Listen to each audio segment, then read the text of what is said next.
Good morning, good morning, good morning, and welcome to this morning's edition of Contractors Chatter. How are you doing? Oops, I almost ended my live on Facebook, so let's try this again. Good morning, everybody. How are you doing? Oops, knocked my setup over. Sorry. Sorry, Instagram. I'm gonna have to upload the right video over on Instagram. Sorry. Being a klutz this morning. So, this is day 2 of Contracting's Chatter. How are you doing this morning? We're continuing to set the intention. So, Contractors Chatter is that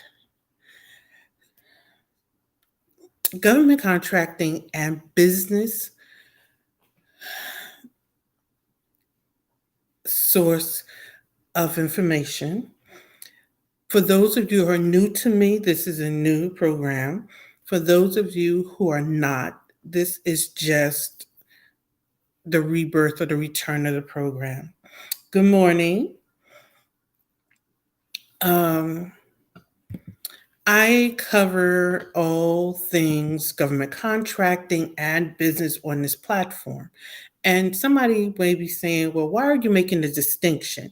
Because for some reason, people fail to realize that government contractors are businesses. Go figure. So we cover legislation, we cover regulations, which in and of themselves are not the same thing. Legislation are the things that are going through Congress and Senate. They are not regulations until they hit the president's desk. Now, there are some things that are the rules that are governing the land, such as the rules governing finance, if you're operating in that realm, that are put out for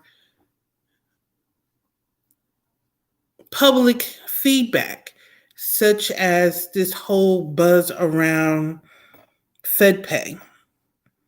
Now, a lot of people have this whole, people are putting a whole lot of fear mongering around that.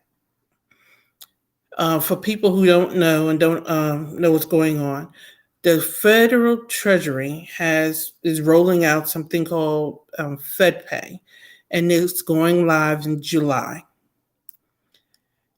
But because most people don't pay attention, Fed Pay was rolled out back in 2019, and it was actually put out for public comment in 2019. That was 4 years ago. They wanted the public to comment on it. What did they like about it? What they didn't like about it? Would they like it? And basically, what FedPay does, it for the consumer, when you make a purchase, the money comes out your account immediately. Not 5 days later, not 3 days later, but immediately. Which, for those who like to balance their books, should be a good thing. You see that money come out of your account immediately. For those who pay their bills and they balance their checkbooks, you pay your bill now, the money comes out now. Overdrafts should be a thing of the past.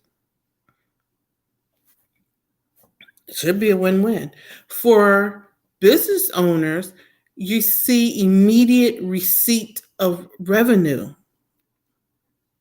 So it's no longer or gone should be the days of waiting 3 to 5 business days for your client's payments to hit your bank. That is what FedPay is supposed to do. FedPay also is supposed to reduce your fees. I don't know about that because there are fees. Now, I haven't done a deep dive into it, so I don't know if their fees are on top of your processing fee or in place of. So I because I haven't done a deep dive into it, and I intend to.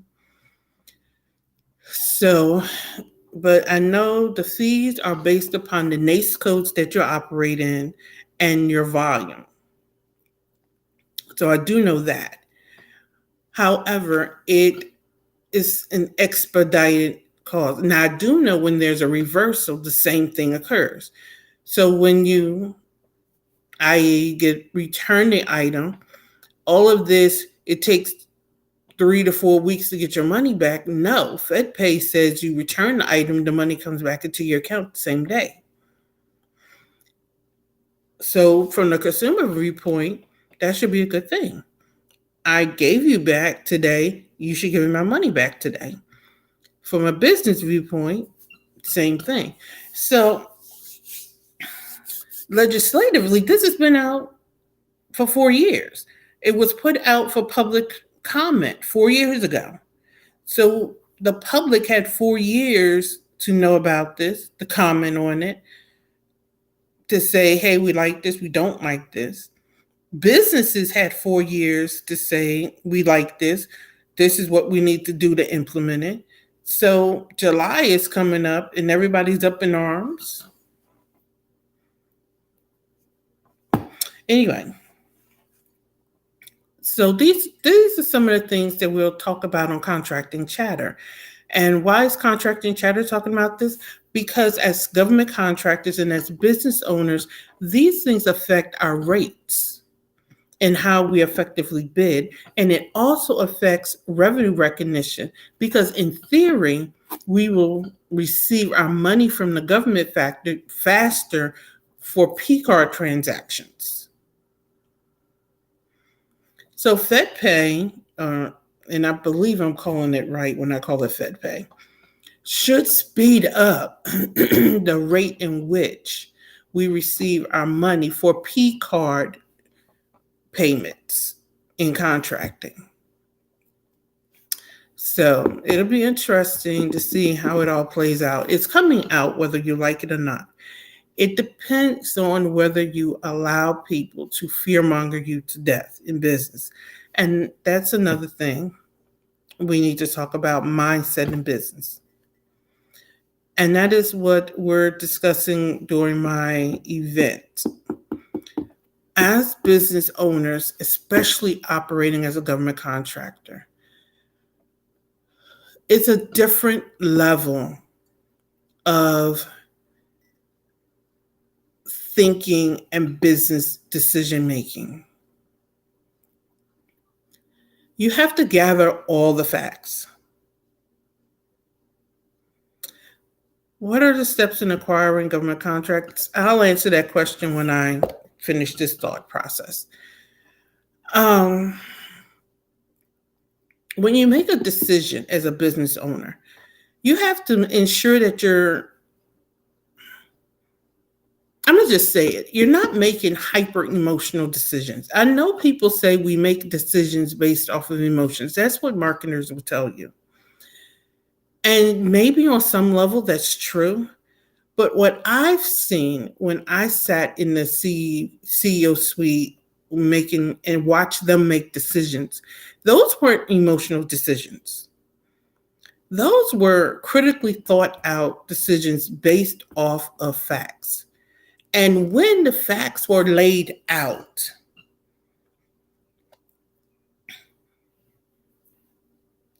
then the decision was made.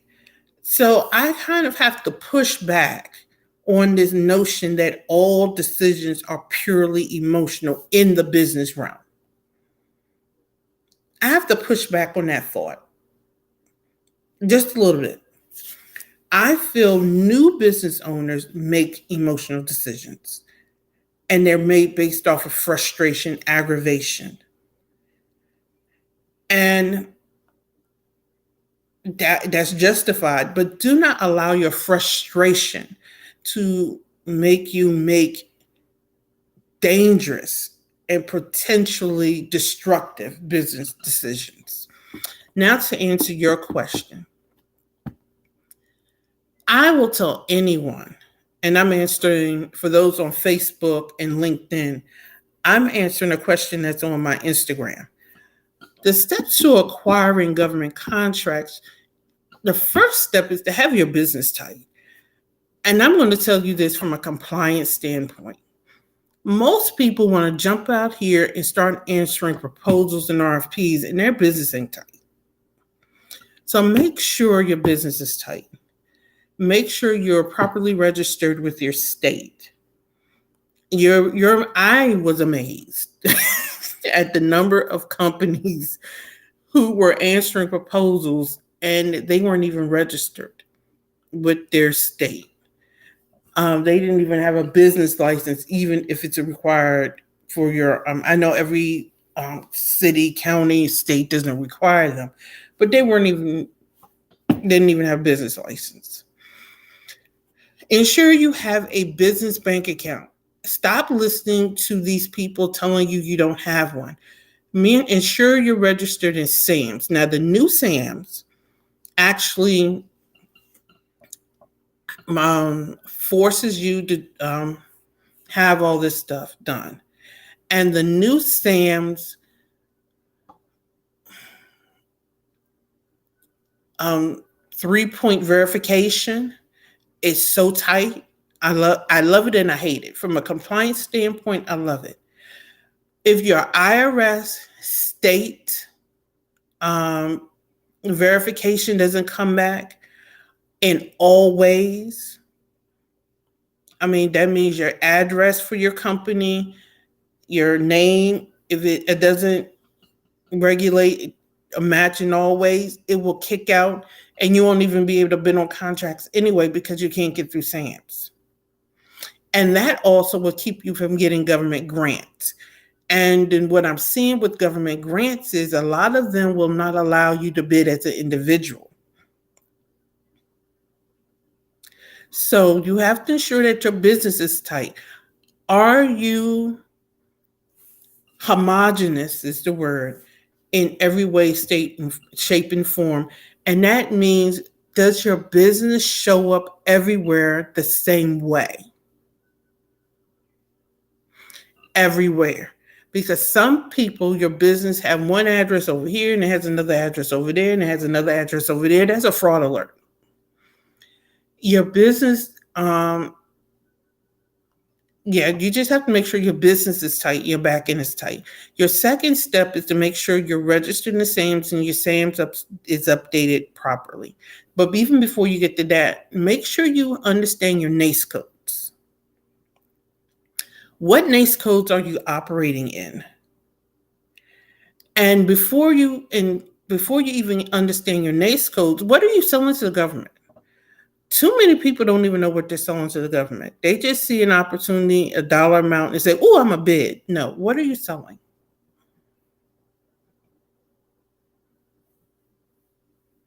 And then how are you positioning what are you selling?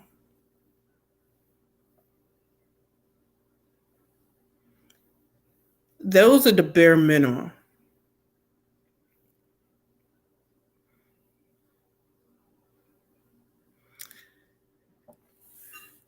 That's the bare minimum of acquiring a contract.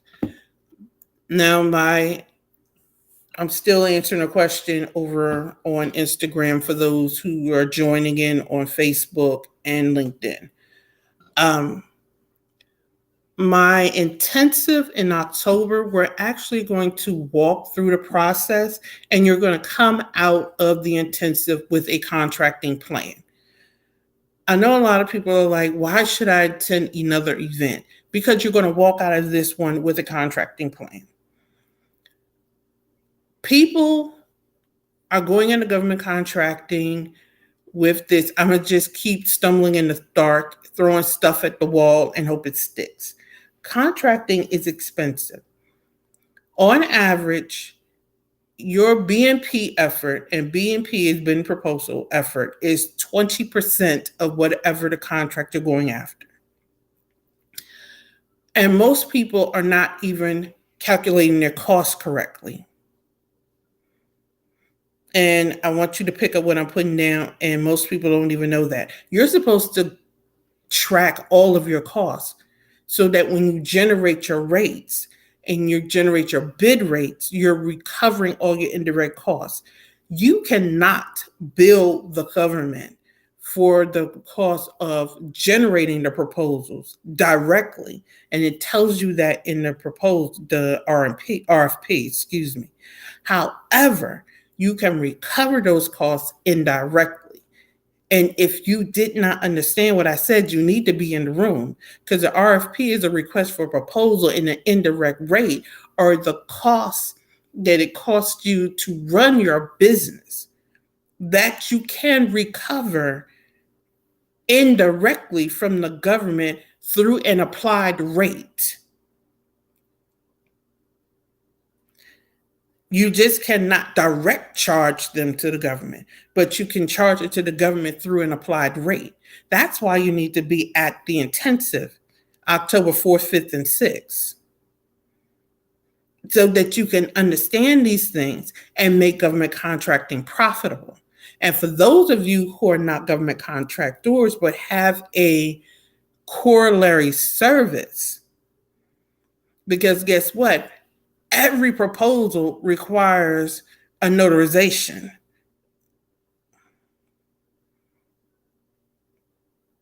Every proposal, every contractor is required to have insurance. See how this works? Now, I got off into a bit of a lesson and a bit of a coaching session here, but I don't mind. But I do offer a training class called The 7 Keys to Contracting Readiness, where I go through all of this. And the purpose of that class is to ensure you have the basics of your contracting foundation.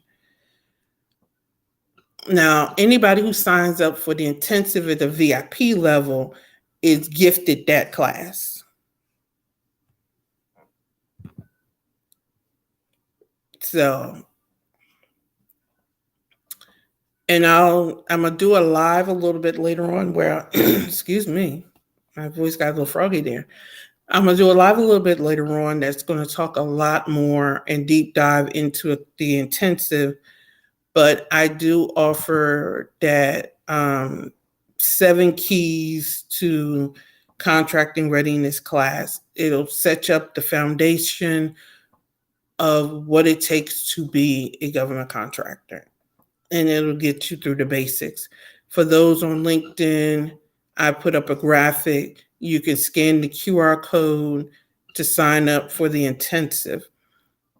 Now, day 1 of the intensive, just to do a little hybrid, we're talking about the business of being in business. And we're also going to go over business credit, because the bigger the contracts, the more you're going to have to leverage credit. If you're going after $1 million contract, I will never tell anyone to empty out your business bank account. You leverage credit. And we're going to talk about the smart way to do that. I have a business credit expert coming in,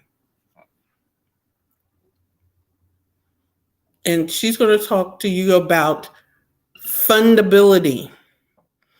We've been doing it wrong, and it's about time we just realize we've been doing it wrong.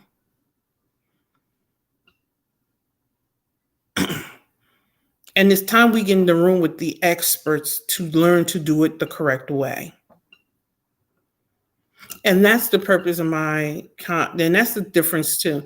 I'm bringing in experts who have experience. The person I'm bringing in to talk about business credit, she actually worked as an underwriter for a bank, processing and approving business loans. So she's not telling you something that she read somewhere. She was an underwriter. Now she teaches businesses how to become fundable. All of my facilitators are people who have worked in the industry. They're not somebody who talked to somebody who talked to somebody. No, they are people. I have a facilitator who worked for DCAA, and DCAA is the Defense Contract Audit Agency. They're the people who audit government contractors. Another one of my facilitators, she has worked in government contracting for 20 plus years. She's coming in to teach you capture and development. I've been a government contractor for 20 plus years. I'm coming in there to teach you how to keep compliant in government contracting, because you can win a contract and lose the award. There's more to government contracting than writing a proposal. Because as quiet as it's kept, a lot of businesses win contracts and lose them. And can I be honest with you? A lot of small businesses win contracts and lose them, or don't get the business that they should under it because they can't perform. I never forget, I had a conversation with a contracting officer, and he complained that a lot of the small businesses couldn't even submit him an invoice. And do you not know that it is actually against the law for the government to tell you how to bill them? And why would a prime such as General Dynamics, Lockheed Martin, want to tell you how to run your business and submit an invoice to them? They have their own business to run. So you want to step into this contracting arena powerfully. Get into the room. Don't come in as a liability, which is the reason why I hate the way certifications are discussed, because certifications are discussed as though they're the end all and be all. And the certification process, and I am a certified company, does not do this. All the certification does is say, do you have a bank account? Are you Black, woman, whatever? And say, oh, you're certified. That's all the certification process does. It does nothing to teach you about billing. It does nothing to teach you about the lays of the land. Nothing. It is a checkbox that the government can use to say, we're giving contracts to these people that are usually underrepresented. And do you not know that there are Black women-owned business who are not certified, who are winning at the game? Do not let these numbers fool you. They are not in the check box. They are not certified, but they are winning at the game. You do not have to have a certification to get a government contract. And when you think about it logically, why would we have to have a certification with nobody else? I mean, think about this thing while I sip my coffee. I'm just saying. But let me get off my soapbox and back to the regularly scheduled program. So that is the purpose of chatter, to keep you up to date on what's going on. So you want to call it a news program? Okay, we're a little bit of a news program. We're an education platform. So join me each morning at 7:30 a.m. I go live really early because I actually watch a lot of legislation hearings. If you are in the DC, Maryland, Virginia area, some of the events that are going on that I'm going to tell you about, like today, the Sergeant at Arms on the House is having an event that I believe it's open to the public, where they're talking about their intentions for the 118th Congress, and it's at 11 o'clock. If you're available, you should go. There are a lot of events. I would actually tell you to check the calendar, and if you can go to or attend some of the appropriations, the open appropriations committee hearings, you should. Get a feel for how our whole system works. I would tell every contractor to sit in on some of those meetings at some point in time. Not from the perspective of, oh, I want to meet these people so I can win a contract, so that you can understand the process. One, as a taxpayer, two, as a business owner, and then three, as a contractor. Why? So that you can appreciate the process. Learn the process so that you can have a better holistic viewpoint of how contracts roll out and how the funding rolls out so that you can better brace your company. And two, it will just give you a better understanding of digesting news and digesting these news stories and digesting going after sole source awards and your the level of preparation you need to have in the eventuality of. And I'll talk about sole sourcing tomorrow. So with that said, I'm gonna wrap up. And if you have any questions or any topics that you want me to discuss at length with some preparation, you can submit an email or send a direct message to me. My email is contact@ltaconsultinggroup.com, or you can direct message me on any of my platforms. Just make sure you put in chatter topic so I know what you're messaging me about. I'll be glad to, because sometimes I can rattle something off at the top of my head. Some things I may want to say, wait a minute, let me do a little more research on. But yeah. But great question from Instagram. And we're going to wrap up chatter for this morning. I'm glad for everybody who hopped on. And I hope to see you tomorrow morning for another installment of Contracting Chatter. And I want you today to get out your contractor's notebook. And if you don't have one, get one. I'm rolling out contractor's notebooks, a specially designed one at my event in October. But and put down your contracting plan. I want you to write out what your plan is. What are you selling? What are you offering? And how are you offering it? People forget you need a plan with a strategy.